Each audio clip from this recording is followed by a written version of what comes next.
Hey guys, what's going on? Tatiani Favors here, your tax business coach. And in today's video, we are going to be digging deep into the three proven strategies to attract tax clients without using social media. Now, am I saying that social media isn't a great place to market your tax business? No, I'm not saying any of that. What I am saying, though, is a lot of people, a lot of tax professionals, especially newbies, have a real issue with social media. They're introverts, they don't know how often to post, all of that. But I want you all to understand that running a successful tax business, you can do so even without social media. Will social media help you? For sure. But there are other ways you can get tax clients if you have not built your social media presence all the way up yet. Okay. And in this video, we're going to dig into that. So let's go ahead and get started with number one strategy: referral programs. Referral programs, the good old referral programs. Now, you can create a program that really incentivizes current clients to refer their friends, their family, or business associates. Okay. You can either offer discounts or small bonuses for every successful referral. But we all know what a referral program is, right? Here's some extra consideration that I want you to do. First of all, I wanted to tell y'all that referral programs are not played out.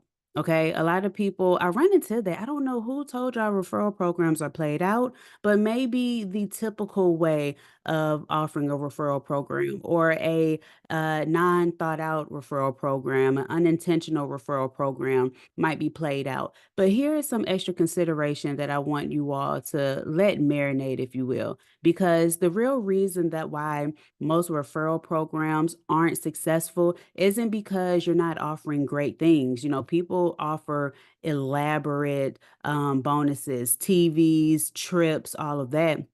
Their referral programs still aren't that successful. And that's because the people who you are trying to get to refer, they typically don't know outside of their family and friends who to tell about your business and how to actually get them to become a client of your company, right? And so when we're thinking about that, I want you all to think about two different groups of people when we're talking referral programs. One, your existing clientele, of course. Your existing clientele who's been coming to you, they're probably going to tell their family and friends, hey, I got my taxes done by this firm over here. You should definitely go. You know, if you go, use my name, use this code, whatever your referral program requires, right? But then, okay, and I really want y'all to write this down. But then you have another type of referral program for a different audience, which is the influencers, okay? The people who might, the entrepreneurs, the people who might have an audience themselves. So some of your clients might be, and I hate to use this reference, okay, of like regular people, but they have a regular 9 to 5, your typical client. But then you might have a client that actually is an entrepreneur, they have an audience. Right. And if they have an audience or if they are ahead of a group or social group, whatever professional group, they basically have access to a group of other people. Then you might want to consider creating something special for them to say, hey, I have a referral program.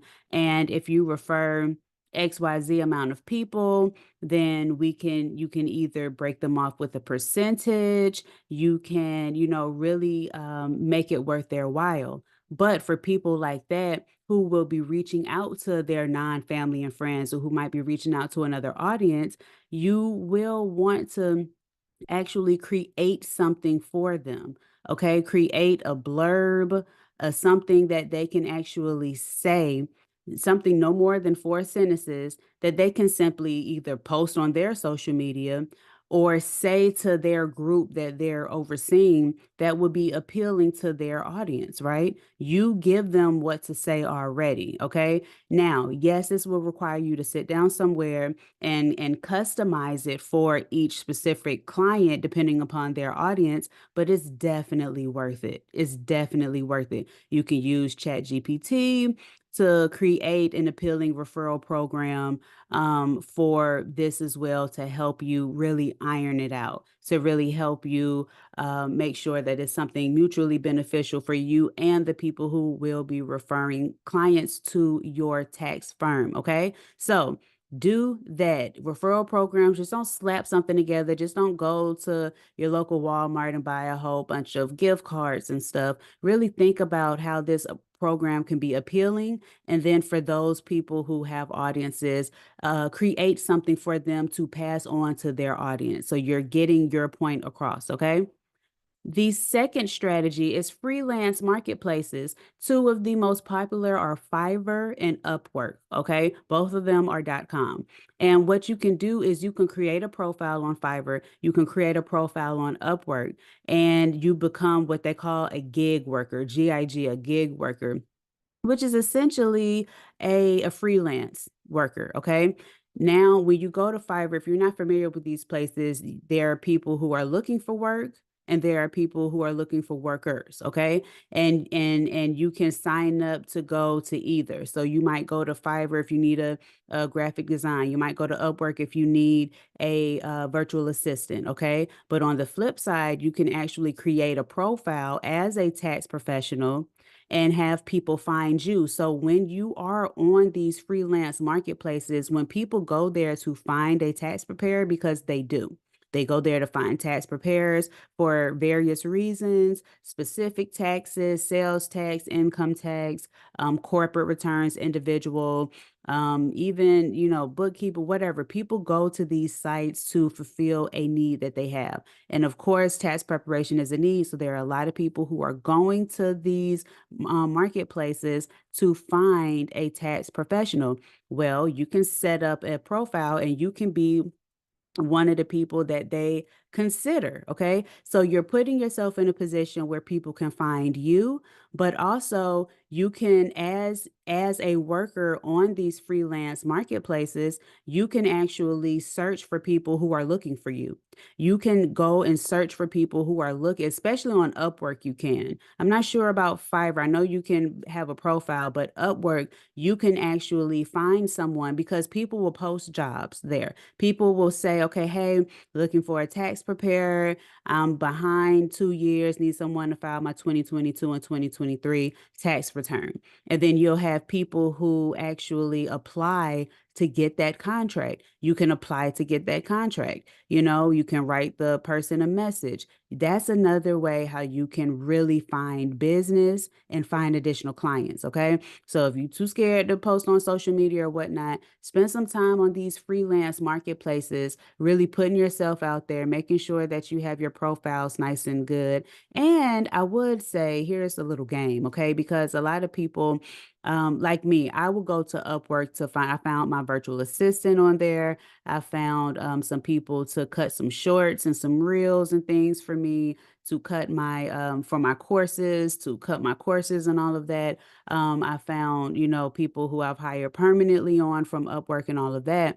But when you're going through the people who apply for a position that someone has posted, then you're looking at their profile. And if they don't have prior work, you're like, I don't know how this person works. I don't have any reviews. So when you start, maybe create a job, something that's real small, 20 bucks or something, and either you create another profile or have someone else hire you and then leave a review. Now, yes, okay, maybe it's not the most authentic, but it'll at least have the person say, okay, this person has at least done one job before. Okay. So that's just some game there. You can take it or leave that if you like, but these freelance marketplaces are definitely the move. Okay. And the third way, leveraging your warm market. Okay. Leveraging your warm market. And when I say warm market, I'm not necessarily talking about clients who are familiar with your services. I'm more so referring to the people who you are familiar with because you share a group or some type of interest. Okay. So let's go through the steps on how this takes place. Y'all can take a screenshot of this slide, and we're going to go through each of these because this is how you would leverage your warm market. We're going to walk through it Not so slow, but not too fast. Okay. So, number one, you want to identify your warm market. All right. You can start off by making a list of the groups that you are part of. So, these can be professional associations, social clubs, hobby groups, alumni groups, parent teacher associations, local community groups, even informal casual gatherings like book clubs or fitness classes. Okay. Do you understand me? Any type of group that you are part of, just simply make a list. Okay. Then you really want to engage authentically within these groups. Okay. You want to engage in conversations that will allow you to naturally bring up your expertise. Okay. The key is authenticity. Your primary goal is to contribute to the group, not just to promote your services. Okay. It's the difference between talking about tax preparation and using tax preparation as a solution to someone's problem. Okay. It's the difference between tax preparation as a service and tax preparation as a solution. You have to actually understand someone's situation to now incorporate tax services as a solution versus a service. I hope y'all picking up what I'm putting down. Okay. Next, you want to position yourself as more of a resource rather than a salesperson. Okay. And that's the educational approach. You want to offer valuable insights and tips related to the tax planning or their financial wellness. Okay. For example, let's say you're in a book club. Okay. This is just a real quick example. You're in a book club. You could offer insights on tax deductions for educators or writers, okay, authors, things of that nature.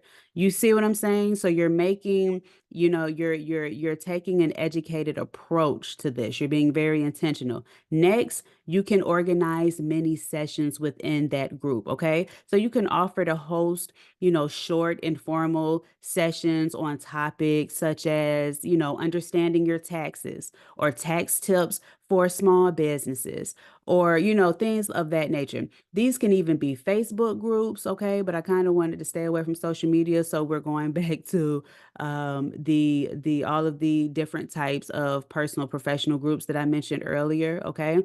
And then after you have this meeting, because you can talk to the person who's ahead of the meeting and say, hey, you know, I have I have a business and it's taxes, and I would really like to educate everyone in your community about ABC XYZ tax deduction. Okay.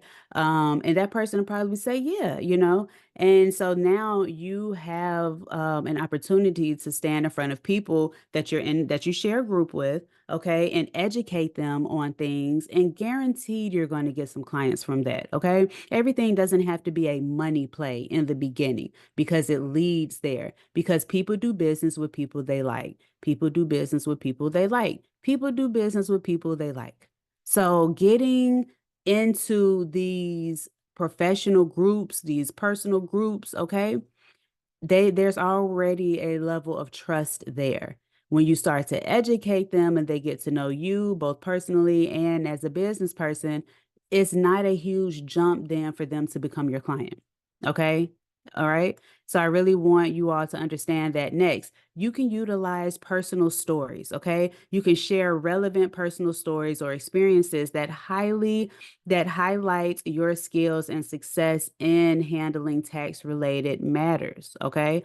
Everyone always are attracted to a personal story. Okay. Relatable stories. They leave a lasting impression. Okay. And then, of course, the follow up. The money is in the follow up. So after these meetings and discussions, follow up with these individuals who showed interest. Even if you've told like someone if you've given someone advice a week or two later, hey, did you implement that advice? Did you tell your tax preparer, are they taking that deduction we talked about?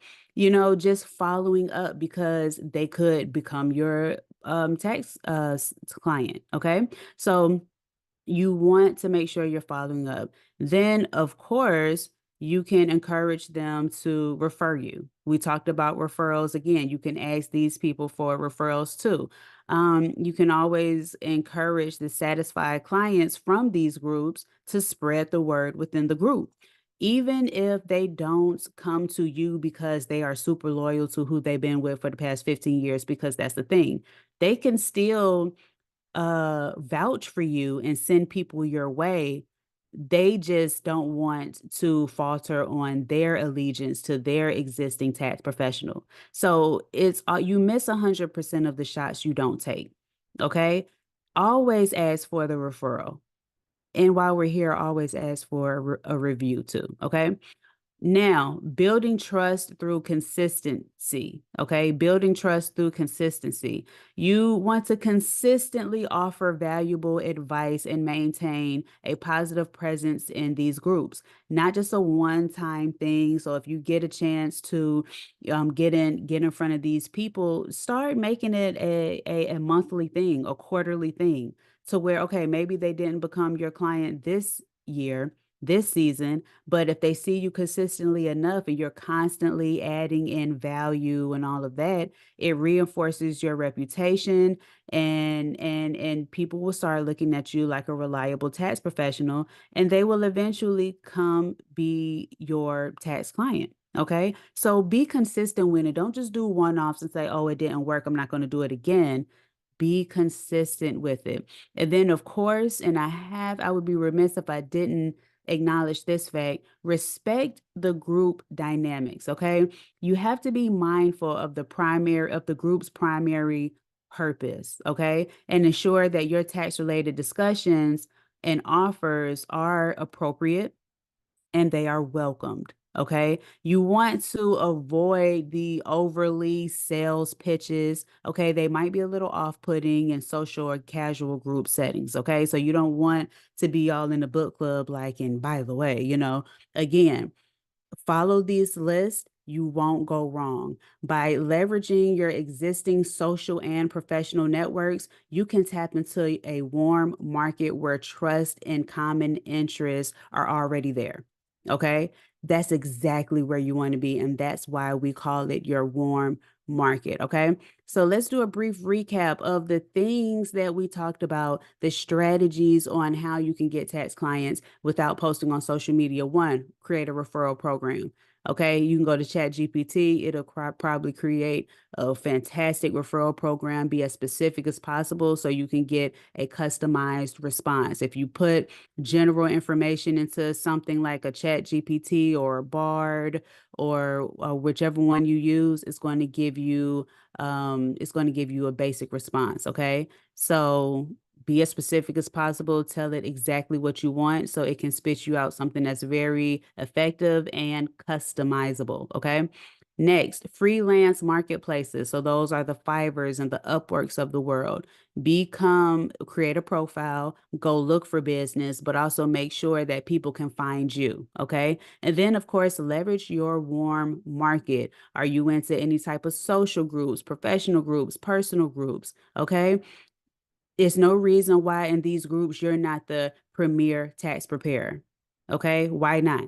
Why not? Open your mouth and start speaking to these people. It's tax season now, but even off season, you want to do these things. Okay? You want to remain consistent. You want to continue to always build your clientele. It's not just during tax season, it's not just during quarter four when we're approaching the tax season. It's actually a year round thing. Okay? The longer you promote your business and are consistent throughout the year, the bigger each tax season will be for you, the more successful. Okay, guys? So until next time, I will see y'all later. Peace.